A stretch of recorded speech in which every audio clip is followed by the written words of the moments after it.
Example number 2, 27x cubed plus 64. So, unang step, gawa ka ng maikling parenthesis. Then, ito, yung first term and second term is perfect cube na yan.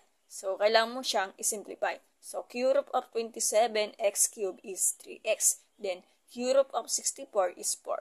So, yung sinagot natin kanina, ilagay mo dito sa may loob ng parenthesis. Dito yung 3x, dito yung 4. At huwag kakalimutan yung plus sign kasi given na yan. So, sunod doon, gawa ko ulit ng long parenthesis.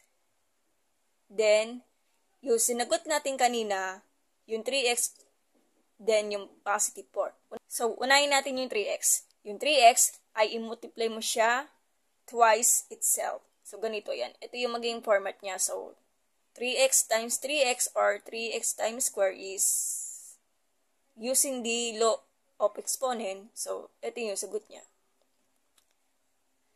Then, yung middle part, multiply mo to yung sinugot natin kanina. So, 3x times positive 4 times negative will be negative 12x. Then, yung second term, multiply mo ulit siya ng 2 beses sa sarili niya. So, positive 4 times positive 4 or positive 4 square is positive 16. So, yun na yun. Yung mga sagot na yan, ilalagay mo dito sa may loob ng parenthesis. So, dito ang 9 square, dito ang 9x squared, then negative 12x, then positive 16. So ito yung magiging tamang sagot. So, number 3, sobrang dali lang yan. N cube minus n cube.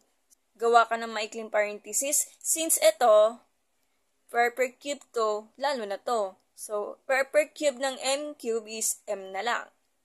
Copy yung minus sign, then perfect cube ng n cube is n na lang. Okay?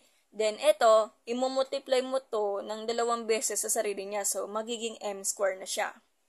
M times m is m square. Then, yung nasa middle part, multiply mo to, m times negative n times negative will be positive mn.